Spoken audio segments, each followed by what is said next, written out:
ജനോപകാരപ്രദമായ ആ വിവരങ്ങൾ എന്താണെന്ന് നോക്കാം. ചാനൽ മലയാളത്തിലേക്ക് സ്വാഗതം. ഒന്നാമതായി അപേക്ഷാ ഫീസ് ഒഴിവാക്കിയ നടപടിയാണ്. ഇനി മുതൽ സർക്കാർ സേവനങ്ങൾക്ക് അപേക്ഷാ ഫീസ് ഉണ്ടാകില്ല. മാത്രമല്ല, ഓരോ അപേക്ഷയിന്മേലും 5 ദിവസത്തിനകം തീരുമാനം ഉണ്ടാകണമെന്നാണ് ഉത്തരവ്. ഓരോ ആവശ്യങ്ങൾക്കും വെവ്വേറെ സർട്ടിഫിക്കറ്റ് ആവശ്യമില്ല. സർട്ടിഫിക്കറ്റുകളിൽ ഉദ്ദേശം രേഖപ്പെടുത്തുകയുമില്ല. അതുകൊണ്ട് തന്നെ ലഭിച്ച സർട്ടിഫിക്കറ്റ് ഏതാവശ്യത്തിനും ഉപയോഗിക്കാനാകും എന്ന് സാരം. അറ്റസ്റ്റേഷൻ എന്ന കടമ്പയിൽ വലിയ തോതിലുള്ള ഇളവുകളാണ് പ്രഖ്യാപിച്ചിരിക്കുന്നത്. അതുപ്രകാരം ഇനി സർട്ടിഫിക്കറ്റ് സ്വയം സാക്ഷ്യപ്പെടുത്തിയാൽ മതി. വൺ ആൻഡ് സെയിം സർട്ടിഫിക്കറ്റുകൾക്ക് ഗസറ്റഡ് ഓഫീസറുടെ സാക്ഷ്യപ്പെടുത്തൽ മതി. നമ്മുടെ കയ്യിലുള്ള വിദ്യാഭ്യാസ രേഖയിൽ ജാതിയുണ്ടെങ്കിൽ ഏതൊരാവശ്യത്തിനും പ്രത്യേകം ജാതി സർട്ടിഫിക്കറ്റ് സമർപ്പിക്കേണ്ടതില്ല. അതുപോലെ അതിൽ മതം രേഖപ്പെടുത്തിയിട്ടുണ്ടെങ്കിൽ മൈനോറിറ്റി സർട്ടിഫിക്കറ്റിന്റെയും ആവശ്യമില്ല. പുതിയ ഉത്തരവ് പ്രകാരം നേറ്റീവ് സർട്ടിഫിക്കറ്റിന് ഇനി ജനന സർട്ടിഫിക്കറ്റോ സത്യപ്രസ്താവനയോ മതി.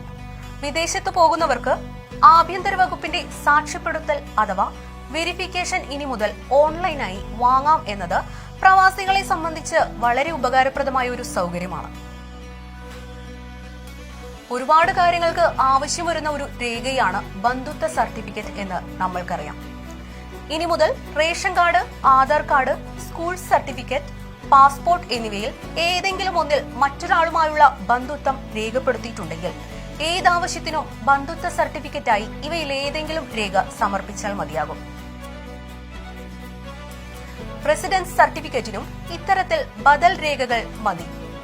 ഇനി മുതൽ ആധാർ കാർഡോ, കെട്ടിട നികുതി രസീറ്റോ, വെള്ളത്തിന്റെ ബില്ലോ, പുതിയ ഇലക്ട്രിസിറ്റി ബില്ലോ, ടെലിഫോൺ ബില്ലോ റെസിഡൻസ് സർട്ടിഫിക്കറ്റിന് പകരമായി ഉപയോഗിക്കാം. മിശ്രവിവാഹ സർട്ടിഫിക്കറ്റിന് ഇനി പ്രത്യേക രേഖ ആവശ്യമില്ല. ഭാര്യയുടെയോ ഭർത്താവിന്റെയോ വിദ്യാഭ്യാസ രേഖയിൽ ജാതി രേഖപ്പെടുത്തിയിട്ടുണ്ടെന്ന് ഉറപ്പുവരുത്തിയാൽ മാത്രം മതി. അങ്ങനെയെങ്കിൽ വിവാഹ സർട്ടിഫിക്കറ്റ് മിശ്രവിവാഹ സർട്ടിഫിക്കറ്റിന് പകരമായി ഉപയോഗിക്കാം. തിരിച്ചറിയൽ രേഖ ഇല്ലാത്തവർക്ക് അതെടുക്കാനുള്ള നടപടി വളരെയധികം ലളിതമാക്കിയിട്ടുണ്ട്. ഏതെങ്കിലും ഗസറ്റഡ് ഓഫീസർ നൽകുന്ന ഫോട്ടോ പതിച്ച സർട്ടിഫിക്കറ്റ് ഹാജരാക്കിയാൽ നിങ്ങൾക്ക് മറ്റു കടമ്പകളില്ലാതെ തിരിച്ചറിയൽ രേഖ ലഭിക്കുന്നതായിരിക്കും.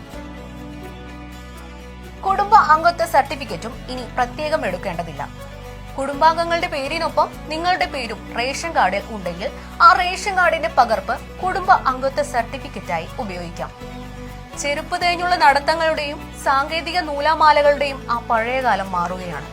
ജനങ്ങൾക്ക് ആവശ്യമായ രേഖകൾ വളരെ സുഗമമായി ലഭ്യമാകുന്ന തരത്തിൽ തയ്യാറാക്കിയ പുതിയ ഉത്തരവിലൂടെ എന്നത് വളരെ സന്തോഷകരവും ഉപകാരപ്രദവുമായ ഒരു വാർത്തയാണ്. അതുകൊണ്ട് തന്നെ പരമാവധി ആളുകളിലേക്കും ഇത് എത്തിക്കുമല്ലോ.